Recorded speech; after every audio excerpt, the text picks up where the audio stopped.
Recording in progress. Hello, everybody, and welcome to episode 12 of Equality and Diversity in the Music Industry. And today I have the Michael with me. Hi, Michael, how are you? I'm good. How are you doing, Saskhia? I'm very well, thank you. And it's such a pleasure to have you on the show today. Tell us a little bit about where you're from, what you do, and where you're based.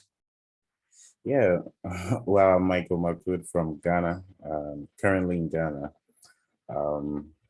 Well, I'm in music marketing, as well as over the years had leadership roles in terms of label management, content marketing, distribution, engineering, product development, A&R, and a few more.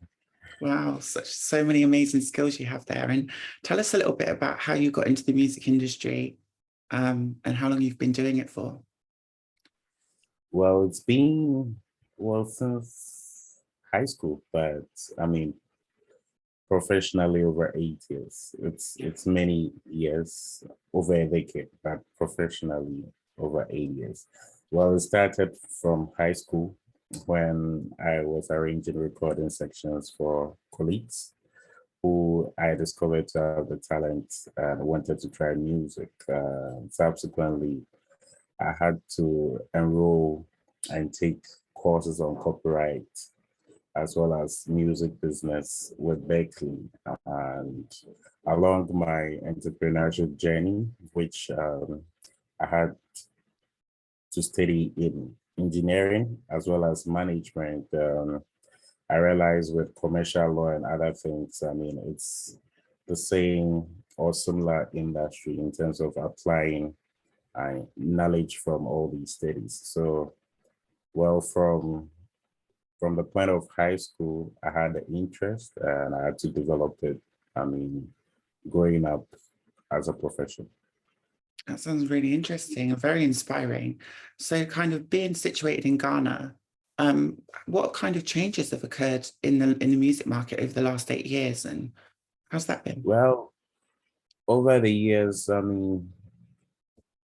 I see it as a phase where people are trying to leapfrog the struggle. So we could talk about the era of CD sales transitioning into digital, where, a lot of bigger labels see the opportunity to invest in artists in terms of distribution and content placement. In the past years, we've recognized a lot of artists come from Ghana on the international stage, even with BET and MTV-based awards. Yes. As a result of these, it has ignited the interest of labels to partner with these artists in terms of reaching other markets. So the underlying struggle that has to do with collection for societies in terms of distribution of royalties hasn't changed significantly, but artists who are able to have better partnerships in different markets have been able to leapfrog this challenge, to become global icons. Yeah. So there's been some change, but there's more to do, especially in revenue collection for royalties from TV and radio. That's a great point. And another thing that I can remember reading not long ago was the major labels now also have offices in Africa. So I know that's another new development, isn't it? So Yes, it is. Many are trying to establish partnerships with artists in terms of enhancing their reach. Yeah. And do you find that as kind of the African markets are becoming more immersed in the explosion of Afro beats and different African styles of music, do you find that you've had a lot more commercial interest and there's now a lot more platforms for unsigned artists to try and get heard now? Well, over the years, the struggle has been investment. Money fuels most of the results that you see. Yeah. A lot of artists being independent against well-established labels that understand the nitty-gritty of how labels work. For example, my last work as a label manager or executive, Yeah. we had to hire physiotherapists, psychologists, and all of those. But if you compare relatively to previous years, these things weren't even considered as part of requisites to be on the management of a talent, Yeah. to enhance total output. So, I mean, if you look at the situation, things have changed with regards to how things are supposed to be. And knowing that from the Europes and the Americas, things are done properly. So it's all to be right for, us to follow suit. And doing that, that has also enhanced the type of artists that you see on the global stage. Yeah. And that has also influenced other people to come into the market. And if you look at the Global Music Report, almost every year, there are a few African artists to mention in terms of label partnerships and deals. Yeah. That tells you, how rich the market is, supposing there's total investment. Yeah, it's amazing. And it's really inspiring to hear that. And I love some of the music that's coming out of Africa at the moment, and it's being consumed in large volumes across the world. Another thing I want to look at is kind of equality and diversity and kind of culture. And how have you found over the last 8 years being a Black male in Africa in the music industry? What have kind of your struggles and barriers been? Well, by default, it's really a struggle. Embracing new technology. Yeah. And I mean, COVID created a total shift in terms of how people network and how people work together. Yeah. However, there are a lot of opportunities that also, I would say by default, you struggle to get, because at the end of the day, the headquarters of many music distribution platforms, uh, apps, streaming apps aren't in Africa, you know? Yeah. So, for example, if you had a song that maybe wanted to get banner placement, etc., it will be a struggle trying to send emails upon emails. Or best option is to fly to America, Yeah. get to their office and negotiate.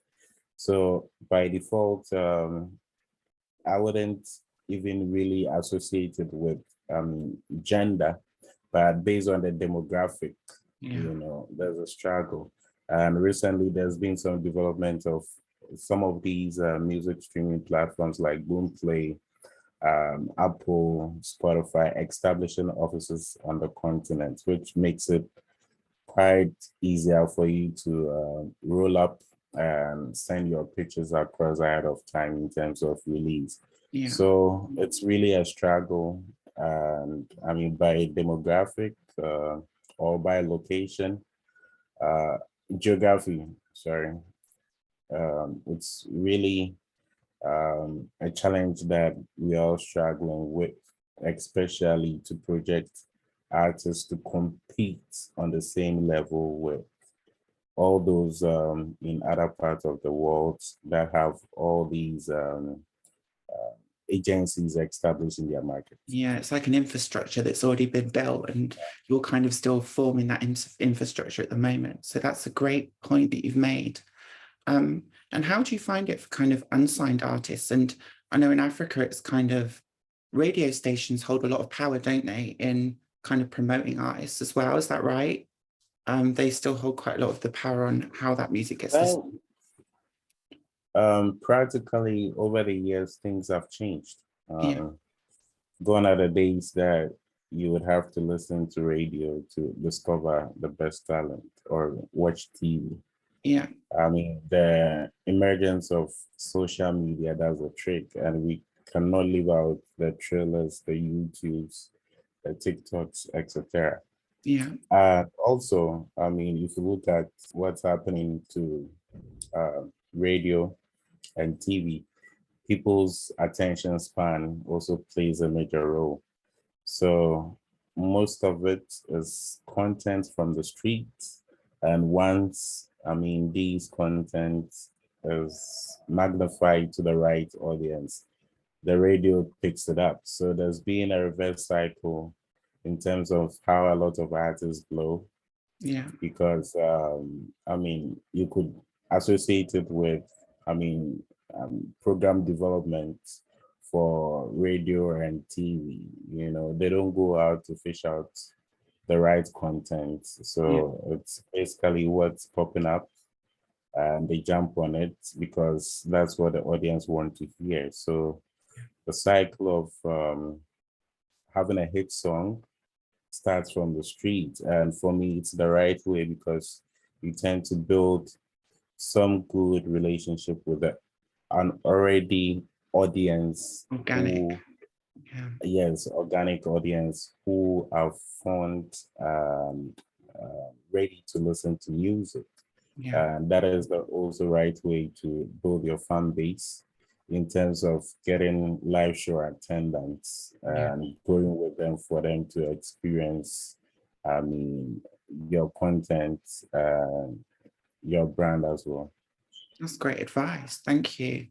I would also say, like, if there's any artists, like international artists that are looking to break into Africa, for example, what kind of tips and hints, sorry, would you give to them regarding trying to get into African music markets?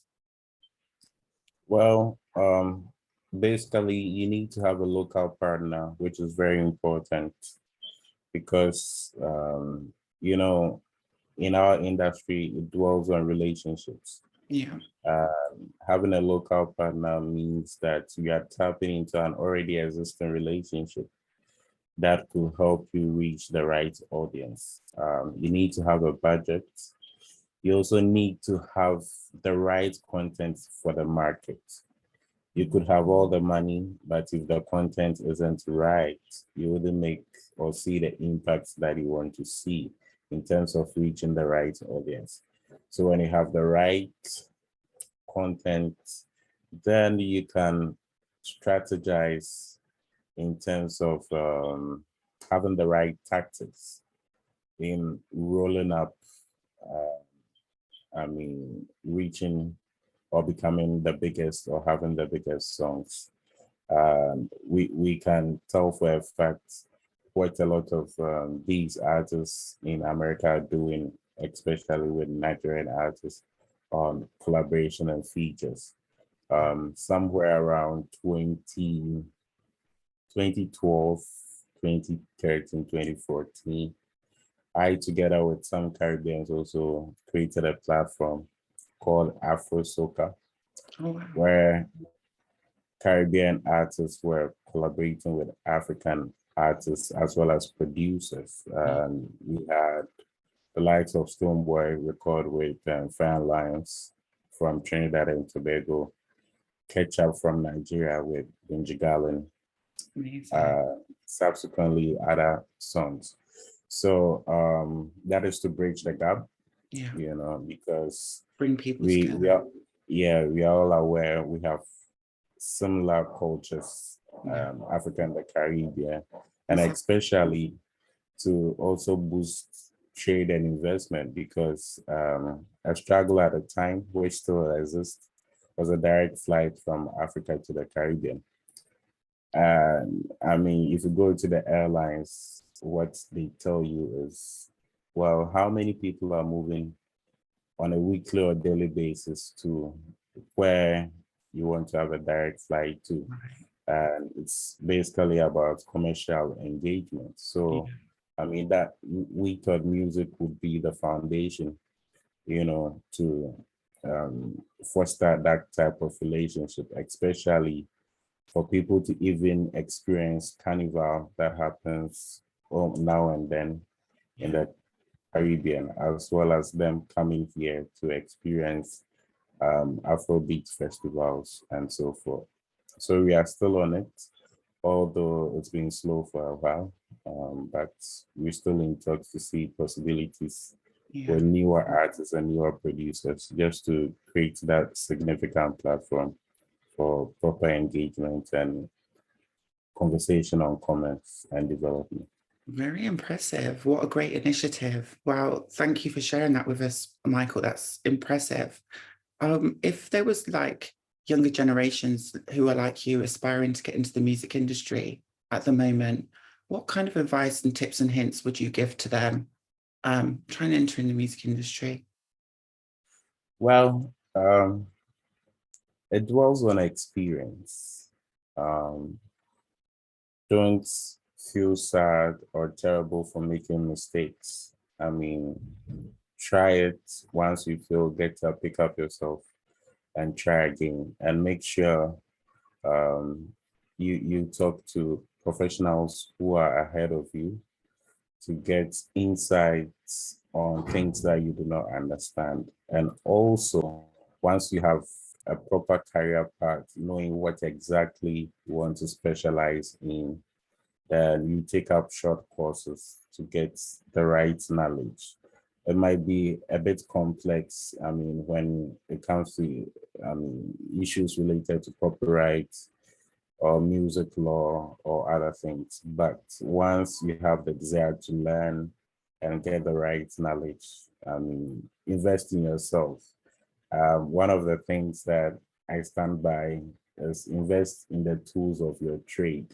Yeah. And investing in the tools of your trade means that you will be able to save some money, attend the music conferences, network with the right people, buy the right gadgets that helps your work. So don't be scared to invest in the tools of your trade, and you see the results and where you want to be. Wow, that's fantastic advice. I couldn't have said it any better than what you've already said there. That really sets out the importance of marketing, connections, collaboration, and education. Thank you so much. Is there any kind of links that you can share with the viewers if they want to kind of connect with you, if they want to find out any more information? Well, I have a little startup called the Music Pharmacy. Yeah. And what we've been doing over the years is to help brands, talents, and technology. We have the platform to link all these together, to advance music. Yeah. So over the years, we've created content in partnerships with radio stations. We've helped artists create websites. And also, we are working on some products that would be ready soon.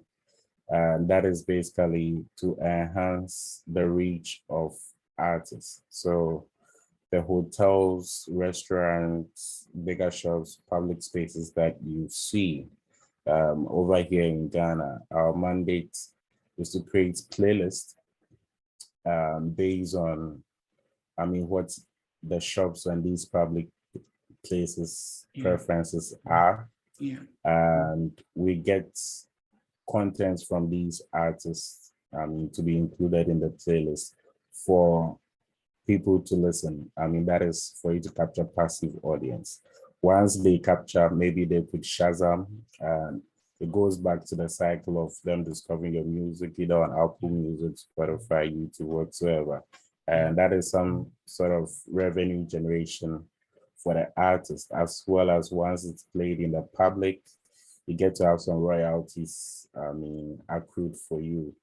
Yeah. So that is one thing that we are working on to, market all these talents, to capture some passive audience, as well as the other phase of this is we have playlists already on Spotify, Apple Music, Boomplay, Audio Mac for active audience. And once they stream, there's direct income, for the artist. So it's both ways, active and passive. Yeah. As well as you know already, we still run our consultancy for artists who are seeking to do collaborations, get bookings, Yeah. brands who need music to create ad campaigns, etc. So I mean, once anybody is interested in doing something with an African artist or even a Caribbean artist, they can reach out. We can work it out with them. That's amazing. Do you want to leave some handles and an email address maybe so viewers can contact you? Our website is www.themusicpharmacy.com. On Facebook, it's Music Pharmacy. On Twitter and Instagram, it's at music__pharmacy. So at music__pharmacy. To connect with me, you can find me on LinkedIn, Michael Mtukudzi. On Instagram and on Twitter, it's at DJ ALjahZEEra. At DJALJAHZEERA. Amazing. So you can find me there. Thank you so much. And it's been such a pleasure to speak to you today. Thank you for dropping all these gems, this amazing, valuable information. It's been super helpful and supportive. Thank you very much. Really appreciate it. Yeah, I wish you the best. I mean, we have another conversation some other time. Yes, definitely we will, for sure. We'll definitely keep in touch. Have a great day, and I will speak to you soon, Michael. Thank you. Take good care. Bye. Bye.